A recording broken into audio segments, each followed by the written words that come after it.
Millions of people pass through airports safely every day, but hidden right beneath the surface are some of the most terrifying airport deaths you've never heard of. From a ground worker struck during a routine aircraft pushback to a grandmother crushed in a sudden crowd surge just steps from the family waiting to greet her. It was March 18, 2016, at a regional airport in London. If you've ever been stuck in a weather delay, you know how chaotic it feels inside the terminal, but outside, on the tarmac, it's a completely different level of stress. A thick morning fog had delayed dozens of flights. Ground crews were scrambling to catch up, their headsets buzzing with rushed instructions under slick, gray skies. Working the backlog that morning was 43-year-old Melody Vivian Roddy. Melody was a veteran. She'd spent 19 years working the ramps at the airport. Her coworkers knew her as the person to go to if something felt off. She carried a small, handwritten notebook everywhere, filled with safety reminders, hand signals, and personal observations she'd gathered over nearly 2 decades. It's the kind of practical wisdom you just can't teach in a classroom. Outside of work, she was saving up to start a small driving school and looked forward to weekends with her 2 teenage sons who always teased her for writing everything down by hand. That morning, Melody was supervising a pushback for a delayed narrow-body jet paired with an experienced headset operator and a tug driver who was still pretty new to the job. Now, this is where things started to go wrong, and it's a story I hear all too often. Because of the massive flight backlog, supervisors pushed the crew to skip the usual extra spotter and just move faster. To me, this is the biggest red flag. There was even standing water right near the plane, but that warning was completely brushed aside in the rush. The tow bar has a tiny safety device called a shear pin. It's designed to snap if there's too much force, which protects the plane from damage. But here's where things went wrong. The new driver accelerated a little too aggressively on the slick, sloped pavement, while the pushback was already underway. Melody finished her checks and started walking toward the safety zone. When I look at the layout, it hits me. This was a path she'd walked thousands of times before, and she trusted the routine. Then, the shear pin snapped. CCTV footage later showed the tow bar suddenly separating from the aircraft's nose gear and whipping sideways with tremendous force. It struck Melody across the legs and hip, throwing her onto the wet pavement. The tug immediately broke free, but the aircraft still had momentum from the pushback. With the nose gear no longer connected to the tug, the jet continued rolling along the apron for several seconds before anyone could stop it. Nearby workers screamed and waved frantic stop signals while the headset operator shouted for an emergency stop. The pilots applied the brakes as soon as they received the warning, but the aircraft had already traveled several more feet. Before it could come to a complete stop, the nose gear rolled over Melody. Emergency crews arrived within 4 minutes, but her injuries were too severe. She was pronounced dead at the scene from massive, crushing trauma. Investigators determined the death was an accidental workplace fatality caused by failures in ground handling safety procedures. No criminal charges were filed, though the company was required to review and improve its operating practices. The airport later introduced stricter safety measures and additional training for ramp workers. For her family, those changes came too late. What should have been an ordinary shift ended in a tragedy that never should have happened. Tragically, the next worker would lose her life, not because of a failed machine, but because she never saw the danger coming. It was September 7th, 2018, and rain was drifting across an international airport in Portland. If you've ever looked out a plane window during a storm, you know how bright and confusing all those tarmac lights look when they reflect off wet pavement. It's chaotic. The evening arrivals had just begun, planes were parking one after another, and ground crews were hustling between baggage carts. Working that busy shift was 26-year-old Chelsea Calder. She had spent 3 years servicing regional jets before taking a job with a contractor that handled turboprop planes. Her coworkers loved her. She was dependable, hardworking, and always the first to volunteer for overtime, and she had the best reasons for pushing herself. Based on the investigation report, she was helping pay for her younger brother's college tuition, and she had big dreams of becoming a supervisor. To get there, she wanted to learn how to handle every single type of aircraft. But here's the thing. She only had a few weeks of experience working around planes with exposed propellers. That night, staffing shortages left everyone rushing. Chilsey's team was sent to unload a twin-engine turboprop that had just parked. It was dark, the rain was coming down, and the glare off the wet ground made it incredibly hard to see. The pilots were still in the middle of shutting the plane down. The left engine had stopped completely, but the right propeller was still spinning, just winding down. And this is exactly what is terrifying about turboprops. In the rain, those moving blades become practically invisible. Looking at it from a distance, that plane would have looked completely dead. Baggage carts and belt loaders were moving everywhere. Everyone was multitasking, trying to keep flights on schedule. Surveillance footage later showed Chilsey walking toward a baggage cart near the cargo area. Just then, another worker called out to her from across the ramp. Chilsey turned her head to look at her coworker while she kept walking. A piece of loading equipment partially blocked her view of the plane, and that right propeller was still spinning. You can see the tragedy unfolding in slow motion. Suddenly, nearby workers realized where she was heading. One guy dropped his paperwork and sprinted toward her. Others waved their arms, screaming warnings over the roar of the rain. But it all happened way too fast. In just seconds, Chelsea stepped around the equipment and walked right into the propeller arc. She never saw it coming. The impact was immediate and violent. Witnesses heard a loud, cracking sound, followed by frantic screaming. The blade struck her head and upper body, throwing her to the pavement. Ground crews radioed for help immediately, and the pilots shut the engine down. Emergency responders arrived in about 4 minutes, but there was nothing they could do. Passengers looking out the windows saw employees sprinting toward the nose of the plane before staff quickly blocked the view. I can't even imagine how traumatic that must have been for everyone there. The medical examiner's report was devastating. Severe head trauma and neck fractures. Death was instantaneous. Investigators found absolutely nothing wrong with the plane or the equipment. Chilsey's death was ruled an accident caused by poor visibility, distraction, and the sheer pressure of the workload. Afterward, her contractor expanded safety training, and her brother successfully finished college, later speaking out about ramp safety. For Chilsey, the gap between an ordinary shift and a fatal accident was only a few steps. The next tragedy is even crueler because it happened just moments before a long-awaited family reunion. It was December 22nd, 2019. Outside an airport in Manila, the arrivals area was packed with families carrying flowers, balloons, and welcome signs, all sweating under the humid afternoon sky. Amid that holiday rush, 49-year-old Lena Dacamos was finally coming home for good. The worst part, she had spent 14 long years working as a maid in Kuwait, sending every spare cent back to her family in Davao. That money paid for tuition, medical bills, and a modest concrete house she hoped to finally enjoy in retirement. Friends described Lena as incredibly patient and hardworking. She never bought anything for herself, choosing instead to fill balikbayan boxes with gifts.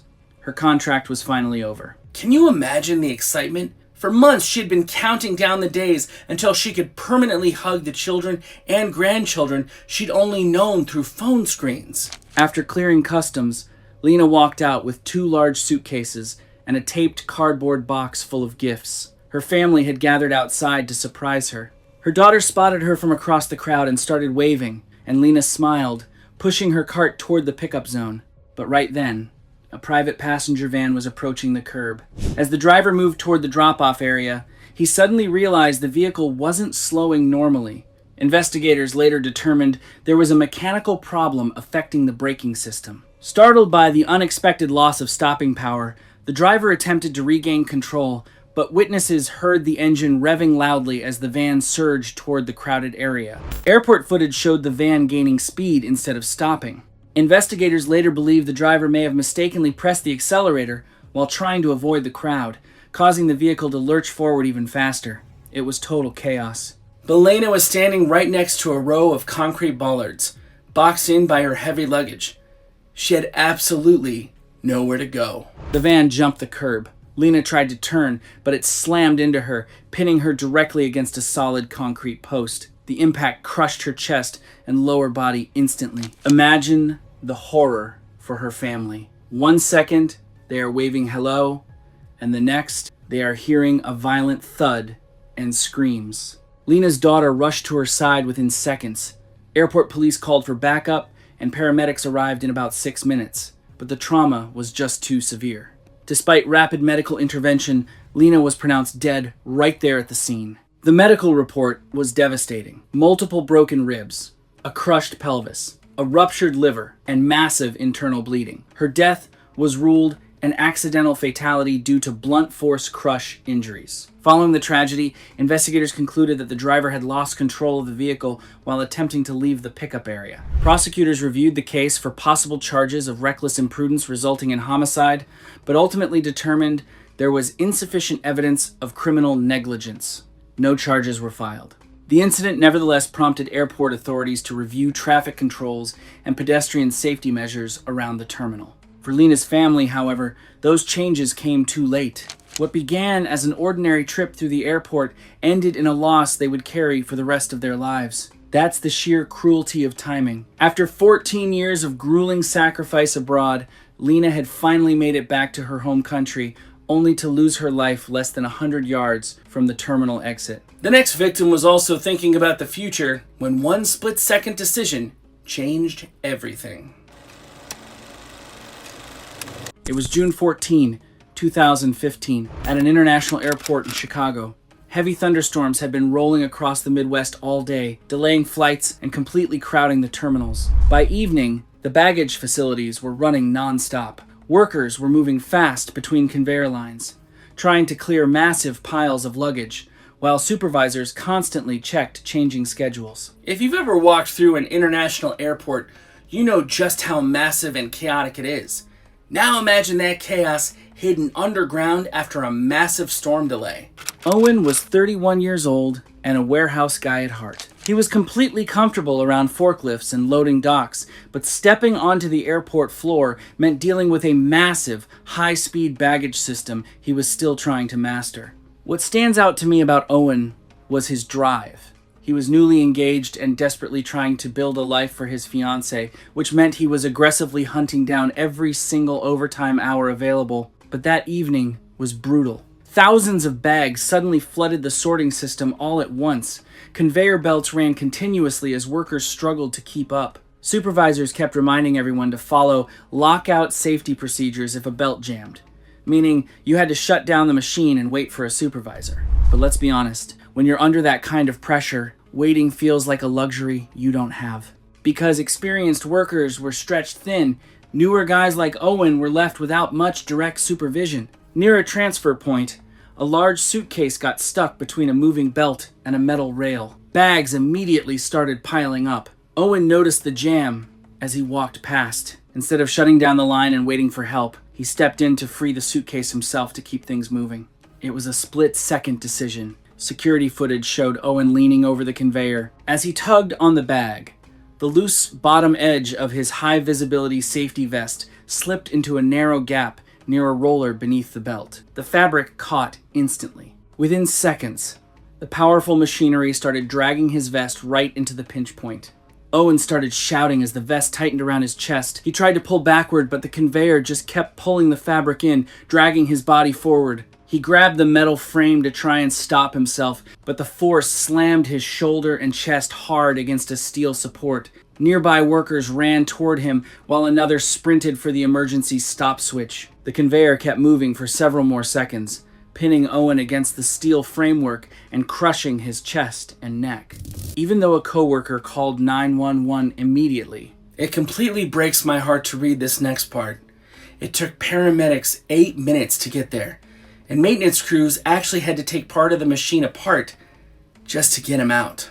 The medical examiner found severe crushing injuries to Owen's chest and neck, along with major internal bleeding. Put simply, the machine compressed his body with a force no human could survive. His death was ruled an accidental workplace fatality. Investigators found the machine was working properly and concluded the accident happened after safety procedures were bypassed under heavy workload pressure. No criminal charges were filed, but the company was required to strengthen safety training and procedures, while airport operators tightened rules around equipment operations on the ramp. Owen Bristow was trying to save time during a hectic night at the airport. The next tragedy begins with something even more ordinary. A traveler looking for a restroom during a layover. It was August 3rd, 2017, at one of Germany's busiest airports. Just after midnight, the terminal had grown pretty quiet between flights. It's just cleaning crews, maintenance teams, and a few tired travelers waiting around. Not far from those waiting passengers was 22-year-old Evan James Loria.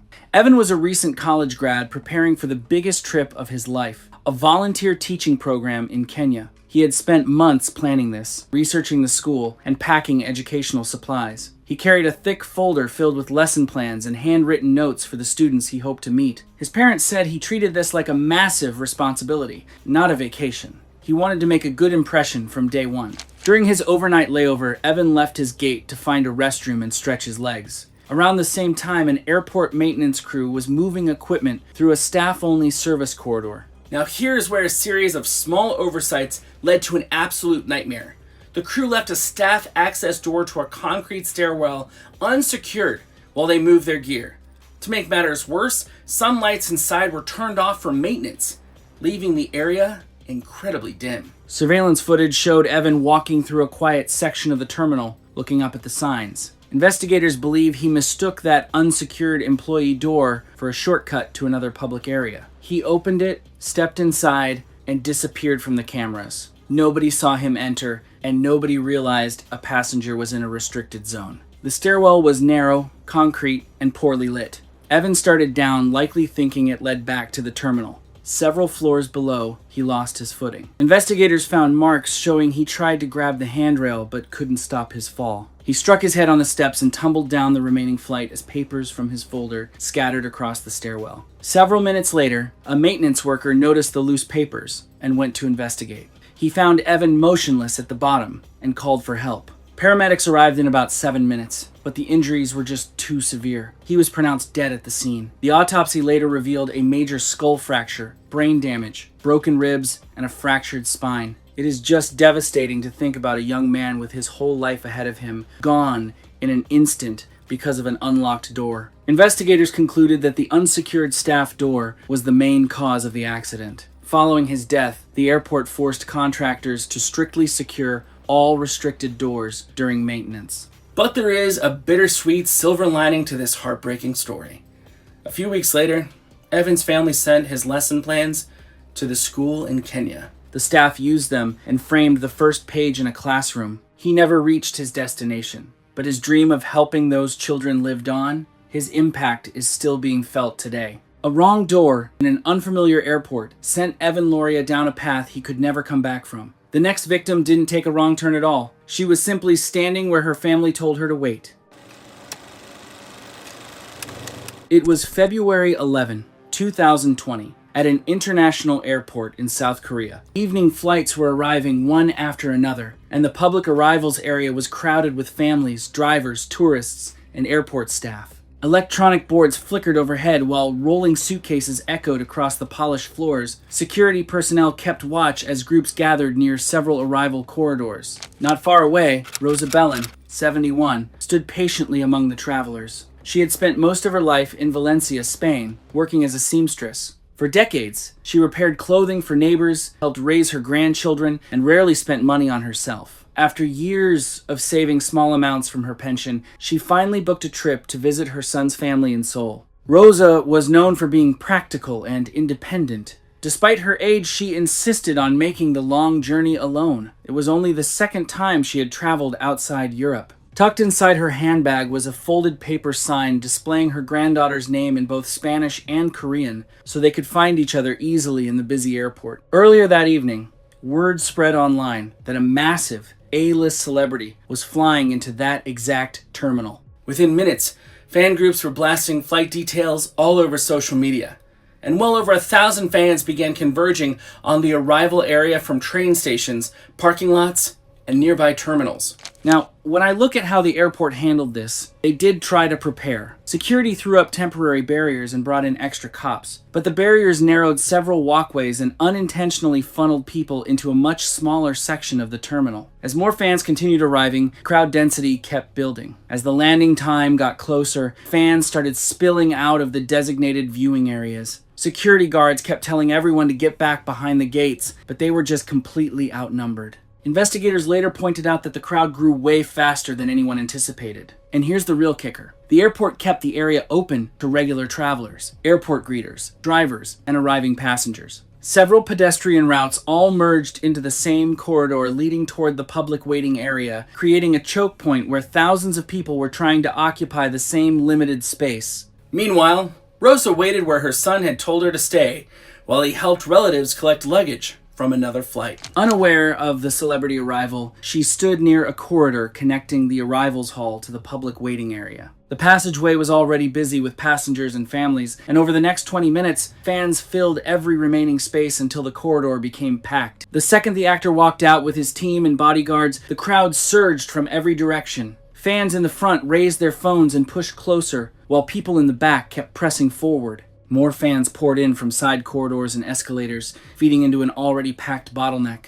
The scariest part is that most people in the rear had no idea the corridor ahead had completely jammed. They just kept moving forward. Within seconds, people near the center lost the ability to move on their own and were being carried by the pressure of the crowd. Rosa was hit from behind by a wave of people moving all at once. Her feet slipped on the smooth floor and she fell backward hard, slamming the back of her head against the tile. Before she could even try to get up, people started stumbling right over her. The crowd was packed so tightly that it's terrifying to realize most people around her couldn't even see she was on the ground. Witnesses immediately began shouting for help as people near the front realized someone had gone down. A few bystanders tried to form a barrier and pull others back, but the crowd was packed too tightly. With people still pushing forward from behind and little room to move, it became almost impossible to create space around her. The pressure of the crowd was simply overwhelming. Doctors later determined that Rosa suffered a fractured skull, multiple broken ribs, and severe crushing injuries to her chest. The pressure from people pressing against and over her prevented her lungs from expanding properly.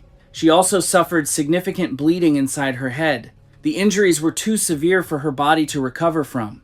Investigators classified her death as an accidental crowd crush fatality. Airport surveillance footage and dozens of witness recordings helped reconstruct the sequence of events. Reports concluded that congestion developed faster than security teams could effectively control. Following the incident, airport authorities introduced stricter crowd control measures for future celebrity arrivals.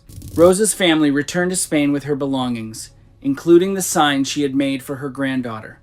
What was meant to help a grandmother reunite with her family became one of the last items she carried that day. Rosa Belin traveled halfway around the world to see her family and never made it out of the arrivals hall. The final story takes us from a crowded terminal to the airfield itself, where a single misunderstanding put a worker directly in the path of one of the most powerful forces in aviation.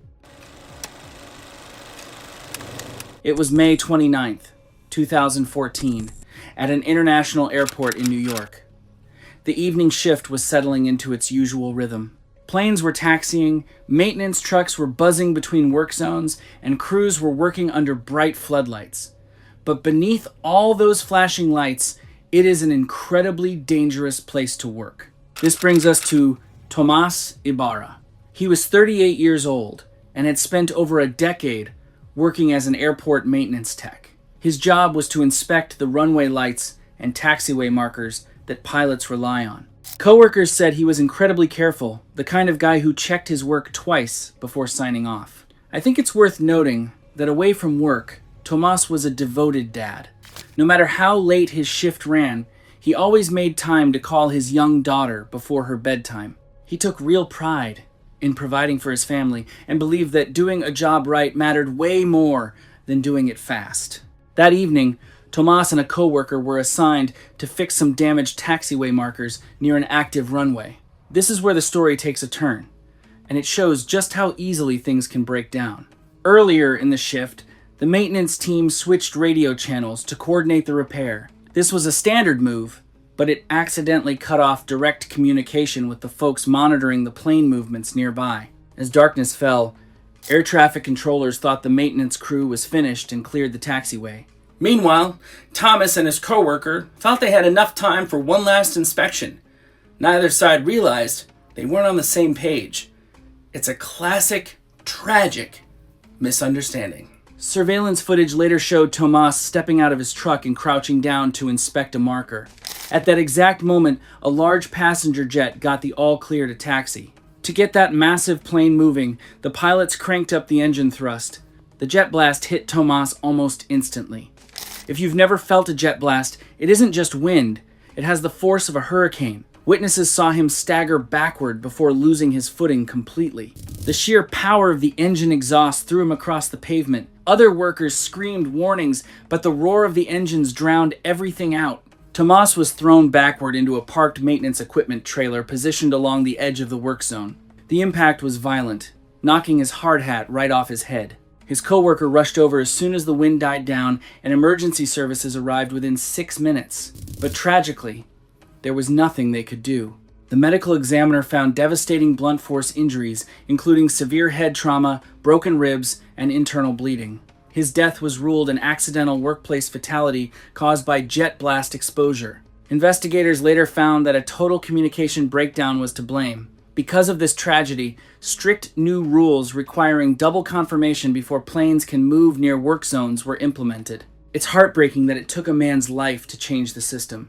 Tomas left behind a wife and a young daughter.